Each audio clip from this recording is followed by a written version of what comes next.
ವಾಲ್ಮೀಕಿ ನಿಗಮದ ಹಗರಣವನ್ನು ಮುಂದಿಟ್ಟುಕೊಂಡು ಬಿಜೆಪಿ ನಿರಂತರವಾಗಿ ಸಿದ್ದರಾಮಯ್ಯ ಸರ್ಕಾರವನ್ನು ಟಾರ್ಗೆಟ್ ಮಾಡಿ ಮಾತನಾಡ್ತಿದೆ. ಹೀಗಾಗಿ ನಿನ್ನೆ ನಡೆದಂಥ ಕಾಂಗ್ರೆಸ್ ಶಾಸಕಾಂಗ ಪಕ್ಷದ ಸಭೆಯಲ್ಲಿ ಮುಖ್ಯಮಂತ್ರಿ ಸಿದ್ದರಾಮಯ್ಯ ತಮ್ಮೆಲ್ಲ ಶಾಸಕರಿಗೆ ಖಡಕ್ಕಾದಂಥ ಸೂಚನೆಯನ್ನು ಕೊಟ್ಟಿದ್ದಾರೆ. ಬಿಜೆಪಿಯವರನ್ನು ಅಷ್ಟೇ ಅಗ್ರೆಸಿವ್ ಆಗಿ ಕೌಂಟರ್ ಮಾಡಿ ಅಂತ ನಿನ್ನೆ ನಡೆದಂಥ ಶಾಸಕಾಂಗ ಪಕ್ಷದ ಸಭೆಯಲ್ಲಿ ತುಂಬ ವಿವರವಾಗಿ ಎಕ್ಸ್ಪ್ಲೇನ್ ಮಾಡಿದ್ದಾರೆ. ಹಾಗಾದರೆ ನಿನ್ನೆ ನಡೆದಂಥ CLP ಸಭೆಯಲ್ಲಿ ಏನಾಯಿತು ನೋಡೋಣ ಬನ್ನಿ ಈ ಸ್ಟೋರಿಯಲ್ಲಿ.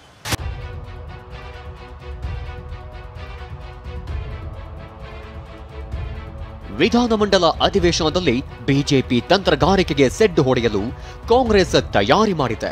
ಸದನದಲ್ಲಿ ಅಗ್ರೆಸಿವ್ ಆಗಿ ಮಾತನಾಡುವುದಕ್ಕೆ ಶಾಸಕರು ಸಚಿವರಿಗೆ ಸಿಎಂ ಸೂಚನೆ ನೀಡಿದ್ದಾರೆ.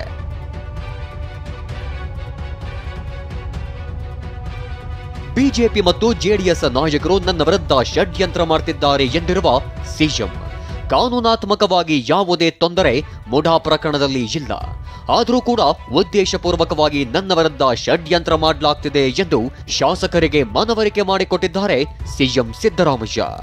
ವಾಲ್ಮೀಕಿ ಹಾಗೂ ಮುಡಾ ಪ್ರಕರಣದಲ್ಲಿ ಬಿಜೆಪಿ ಜೆಡಿಎಸ್ನ ಮೂವರು ನಾಯಕರು ನನ್ನ ವಿರುದ್ಧ ಆರೋಪ ಹೊರಿಸಲು ಪ್ರಯತ್ನಿಸುತ್ತಿದ್ದಾರೆ. ಇದಕ್ಕೆ ನಾವು ಖಡಕ್ ಸೂಚನೆ ನೀಡಬೇಕು ಅಂತ ಸಿಎಂ ಹೇಳಿದ್ದಾರೆ.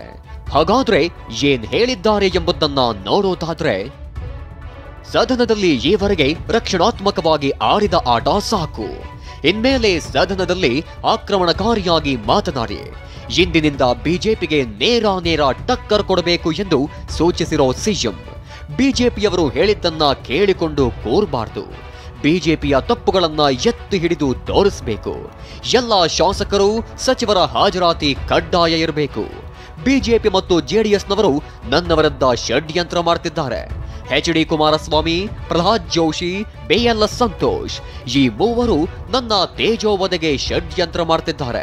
ಮುಡಾದಲ್ಲಿ ನಮ್ಮ ಕುಟುಂಬ ಯಾವುದೇ ಅಕ್ರಮ ಎಸಗಿಲ್ಲ, ಆದರೂ ಉದ್ದೇಶಪೂರ್ವಕವಾಗಿ ಷಡ್ಯಂತ್ರ ಮಾಡ್ತಿದ್ದಾರೆ ಎಂದು ಶಾಸಕಾಂಗ ಸಭೆಯಲ್ಲೇ ಸಿದ್ದರಾಮಯ್ಯ ಮನವಿ ಕೊಟ್ಟರು.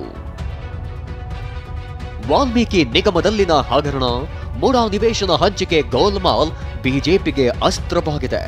ಸದನದ ಹೊರಗೆ ಒಳಗೆ ಪ್ರತಿಭಟನೆ ಮಾಡುತ್ತಿರುವ ಪ್ರತಿಪಕ್ಷ ಸಿಎಂ ರಾಜೀನಾಮೆಗೆ ಪಟ್ಟು ಹಿಡಿದಿದೆ. ಆದರೆ ಬಿಜೆಪಿಗೆ ತಕ್ಕ ಎದುರೇಟು ಕೊಡಲು ಸಿಎಂ ಸಿದ್ದರಾಮಯ್ಯ ಕೂಡ ತಂತ್ರ ಹೆಣೆದಿದ್ದಾರೆ.